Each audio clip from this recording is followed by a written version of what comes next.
मध्य प्रदेश इन दिनों लगातार युवतियों के रहस्यमयी ढंग से गायब होने की घटनाओं से दहल रहा है। अर्चना तिवारी के बाद इंदौर की श्रद्धा तिवारी लापता है। इसके बाद अब रायसेन की निकिता लोधी के गुमशुदा होने की पुलिस और परिजनों की चिंता बढ़ गई है। गैरतगंज रायसेन की रहने वाली निकिता लोधी 18 अगस्त को कॉलेज फीस जमा करने कंप्यूटर शॉप गई थी। इसके बाद से वो घर नहीं लौटी। परिजनों ने बहुत ढूंढने के बाद युवती की गुमशुदगी की रिपोर्ट दर्ज कराई है। परिजन भोपाल आकर लगातार उसकी तलाश कर रहे हैं और पुलिस से गुहार लगा रहे हैं। परिजनों के मुताबिक निकिता की कभी पंजाब तो कभी तेलंगाना के हैदराबाद में लास्ट लोकेशन पुलिस से बताई गई है, जिससे उनकी चिंता और भी बढ़ गई। फिलहाल पुलिस सीसीटीवी और सीडीआर के आधार पर निकिता की तलाश कर रही है। जब उसका गुमशुदा का सर पता चला तो सर गैरतगंज में पता किया, रायसेन में पता किया, रिश्तेदारों में पता किया सर, लेकिन कुछ पता नहीं चला। कॉलेज में उसके जो फ्रेंड्स हैं सर उनसे पता किया, कॉलेज में भी उसका कुछ पता नहीं है सर। किसी को इसकी जानकारी है ही नहीं है सर कहाँ पर है। थाना गैरतगंज में निकिता लोधी का गुमनाम कायम है और उसका जो मोबाइल है उसका सीडीआर निकाली जा रही है। उसकी किस किस से बात हुई थी, किस तारीख को कहाँ उसकी जाने का पता लगा है, उसके ऊपर सब वर्कआउट किया जा रहा है और जल्दी से जल्दी उसकी बरामदगी के प्रयास किए जाए।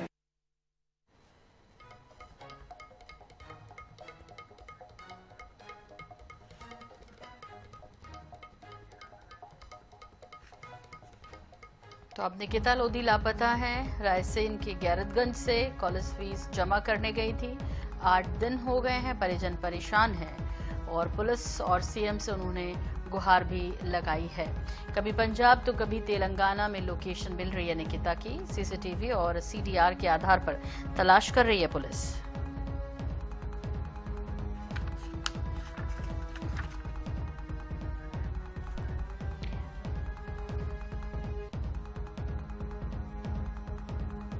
इस पर ज्यादा जानकारी के लिए बात करेंगे। हमारे सहयोगी संजय साहू रायसेन से हमारे साथ जुड़ गए हैं। संजय, निकिता के बारे में अभी क्या लेटेस्ट अपडेट है पुलिस के पास, आपके पास क्या जानकारी? और मैं आपको बता दूं, जिस तरीके से कटनी की अर्चना तिवारी की गुमशुदगी की कहानी अभी शांत भी नहीं हो पाई थी कि रायसेन जिले में एक नई घटना सामने आई है, जहां पर एक युवती 18 साल की जिसका नाम निकिता लोधी है, वो फीस जमा करने के नाम पर घर से बाहर गई और फिर लौट के नहीं आई।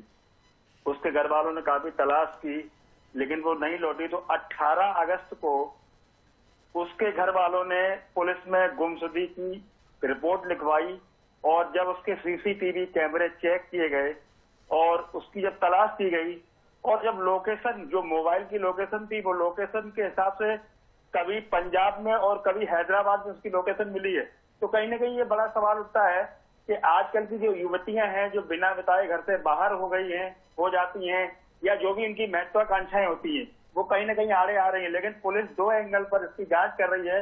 हो सकता है इस युवती का किडनैप किया गया हो या फिर ये युवती अपने मन से गई है। लेकिन अभी ये बात पक्की है कि पंजाब और हैदराबाद में जिस तरीके से इसकी लोकेशन मिल रही है, तो पुलिस और परिवार उसको तलाश करने की कोशिश कर रहा है। जी बिल्कुल ठीक कह रहे हैं संजय। और इस केस में क्या होगा ये तो नहीं पता है और जाहिर तौर पर ये जांच का विषय है, लेकिन इन सब के बीच जल्द से जल्द मिल जाए ये, क्योंकि निकिता की चिंता उनके परिजनों को है।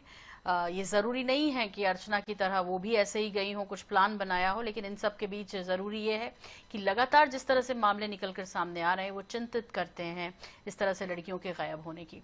फिलहाल संजय चौहान, बहुत शुक्रिया इस तमाम जानकारी के लिए आपका।